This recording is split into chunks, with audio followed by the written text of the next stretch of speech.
আজকে রেসিপি করে দেখাবেন শেফ সোলাইমান, হোটেল ওয়েস্টেন। আসসালামু আলাইকুম। ওয়ালাইকুম আসসালাম।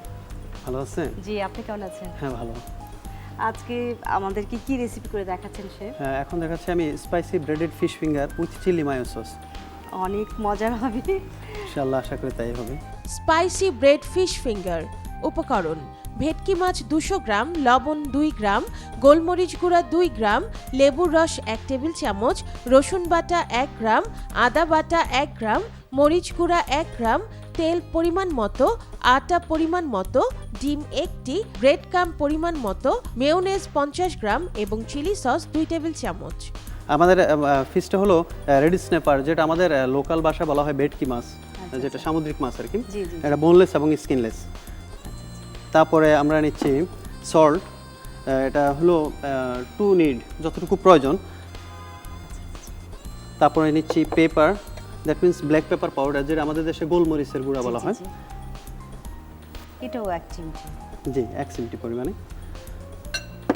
তারপরে নিচ্ছি লেবুর রস, 1 টেবিল চামচ ইয়ে যাবে, লেমন জুস যাবে। জি, টেবিল চামচ যাবে। গার্লিক, এটা পিঞ্চ পরিমাণ 1 গ্রাম পরিমাণ বলতে পারেন। Garlic paste. তারপরে আছে আমার জিঞ্জার পেস্ট, যেটা আদা রসুন বাটা যেটা বলা হয়। তারপরে দিলাম আমি একটু চিলি পাউডার, যেহেতু স্পাইসি বলা হয়েছে। লাল মরিচের গুঁড়া। জি, লাল মরিচের গুঁড়া। গুঁড়া। জি, এটা 1 গ্রাম পরিমাণ হলেই হবে। আচ্ছা। তারপরে একটু অয়েল।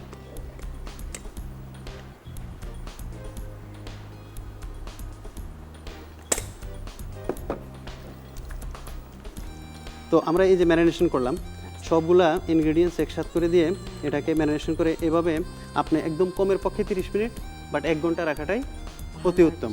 এভাবে 1 ঘন্টা রেখে দিবেন। দেওয়ার পরে এটাকে আমরা কি করব, ফ্লাওয়ারে ডাস্ট করব।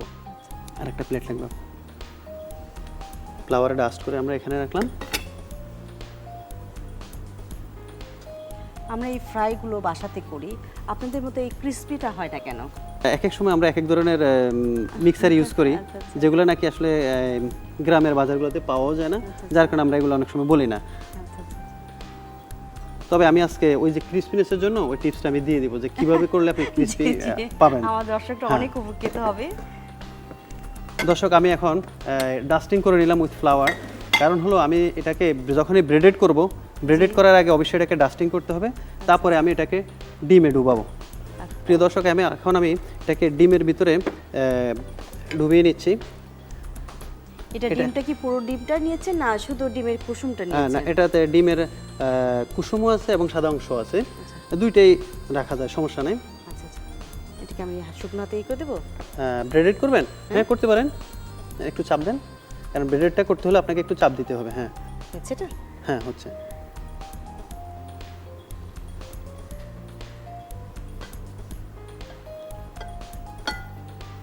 দেখছেন এই শেপটা, হ্যাঁ, ফিনিশিং টাচটা দিতেই হবে, না হলে ফিশ ফিঙ্গারটা সুন্দর হবে না। এই যে এখন ফিনিশিং টাচটা আসছে। আচ্ছা। আমরা তো ঘরে ক্রিসপি হওয়ার জন্য রাইস ফ্লাওয়ার, যেটা চালের আটা যেটা বলি, সেটা আমরা তো ব্যবহার করি, অনেকটা ক্রিসপি হয়ে আসে। ওটাতে একটু সমস্যা হয় কর্নফ্লাওয়ার এবং এই যে রাইস ফ্লাওয়ার আছে না, এগুলাতে যদি আপনি ওগুলো দিয়ে করতে যান, অনেক সময় কালারটা ভালো থাকে না, একটু কালার মানে কালো হয়ে যায়, যার কারণে আপনার ফ্লাওয়ারটা অ্যাড করলে বেটার। আচ্ছা। ফিশ ফিঙ্গারটা ফ্রাই হলে এটা লাইট ব্রাউন কালার অথবা গোল্ডেন কালার বলা হয়। এই কালারটা যখনই আসবে তখন আপনি বুঝতে পারবেন যে আপনার ফিশটা হয়ে গেছে। এই যে কালারটা, জি, ঠিক সবগুলোই আপনার সেম কালার আসবে। দর্শক, আমাদের ফ্রাইটা হয়ে গেছে। এখন আমরা সসটা তৈরি করব। তো সসটার জন্য এটা হলো আমাদের মায়োনাইজ। জাস্ট আমার 200 গ্রাম ফিশের জন্য যতটুকু দরকার অতটুকুই নিলাম। 50 গ্রাম বা 60 গ্রাম হলে হয়ে যাবে। এটার সাথে আমরা প্রাণের চিলি সসটা দিচ্ছি, হাই চিলি সস নামে যেটা।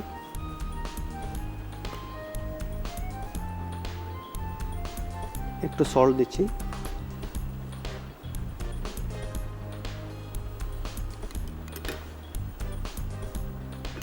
ড্রপ অফ লেমন জুস,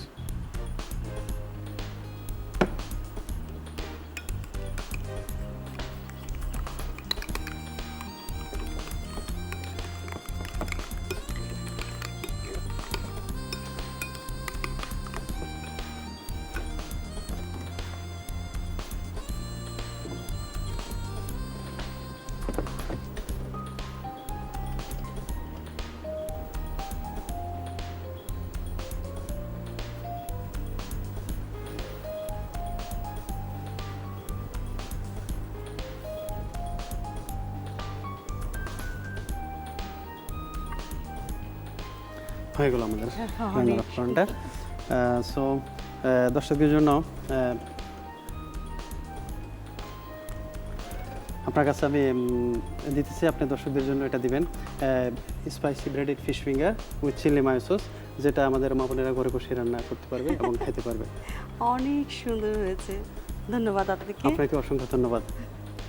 দর্শক, এর প্রস্তুত প্রণালীটি আরেকবার দেখে আসি চলুন। বাটিতে ভেটকি মাছ, লবণ, গোলমরিচ গুঁড়া, লেবুর রস, রসুন বাটা, আদা বাটা, মরিচ গুঁড়া ও তেল দিয়ে ভালোভাবে মাখিয়ে 1 ঘন্টা রেখে দিন। এরপর আটা মাখিয়ে ডিমে চুবিয়ে নিন। তারপর ব্রেড কাম জড়িয়ে গরম তেলে ছেড়ে ভাজুন। ভাজা হলে তুলে নিন। এরপর বাটিতে মেয়োনেজ, চিলি সস, লবণ ও লেবুর রস দিয়ে মিশিয়ে সস তৈরি করে নিন। এখন সস দিয়ে পরিবেশন করুন spicy bread fish finger. Soleman ভাই, এত ব্যস্ততার মাঝে আমাদেরকে সময় দেওয়ার জন্য আপনাকে অনেক ধন্যবাদ। আপনাকে অসংখ্য ধন্যবাদ। সেই সাথে ধন্যবাদ প্রাণ গুঁড়া মশলা আজকের রেসিপিকেও, সেই সাথে আমাদের দর্শক শ্রোতা ভাইদেরকেও। আল্লাহ হাফেজ। প্রাণ গুঁড়া মশলা আজকের রেসিপি অনুষ্ঠানের পক্ষ থেকে আপনার জন্য উপহার। ধন্যবাদ। ধন্যবাদ। ধন্যবাদ।